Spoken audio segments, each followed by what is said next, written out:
Flashback. Hello guys, welcome back to my YouTube channel. তোমরা সবাই কেমন আছো? আশা করি ভালো আছো। আমিও খুব ভালো আছি।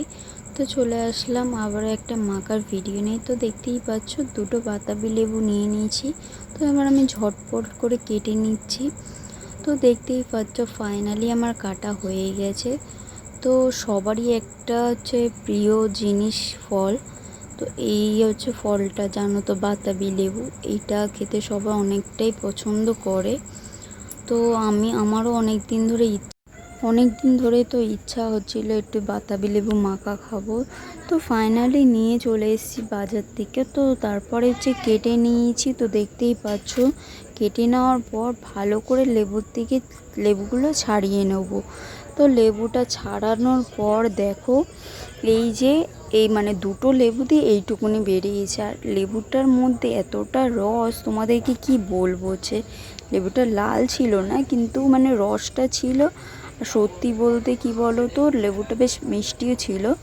তো তারপর আমি 4টে লঙ্কা নিয়ে নিয়েছিলাম। লঙ্কাগুলো কেটে জিরে মরিচ বেটে নিয়েছিলাম অল্প করে, আর একটু নুন আর একটু চিনি নিয়ে নিয়েছিলাম। তো এইগুলো দিয়ে ভালোভাবে মাখিয়ে নেবো।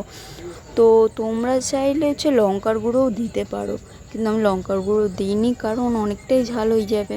তো সত্যি বলতে আমি পরে ভয়েস ওভারটা দিচ্ছি। যেদিন আমি মেখেছিলাম এটা লেবু মাখাটা, তো এতটা ঝাল হয়ে গেছিলো, আমার চোখ দিয়ে পুরো জল পড়ছে বীভৎসভাবে। এতটা ঝাল হয়ে গেছিলো পরিমাণে। তো দেখো, সবগুলো দিয়ে একে একে ভালোভাবে মাখিয়ে নেব।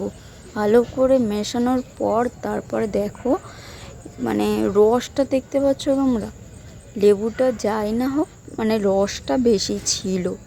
তো বুঝতেই পারছো। তো এখন ভালো করে মাখিয়ে নিলাম।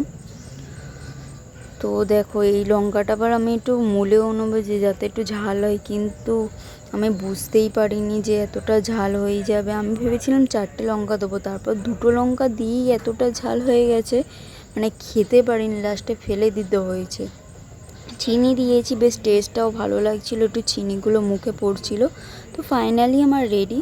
তো ভিডিওটা ভালো লাগলে অবশ্যই মনে করে like, comment, share and subscribe করতে ভুলবেন না। অবশ্যই আমার চ্যানেলের উপর চোখ রেখো, নতুন নতুন ভিডিও এবং ব্লগ এবং প্র্যাঙ্ক ভিডিও আসতে চলেছে।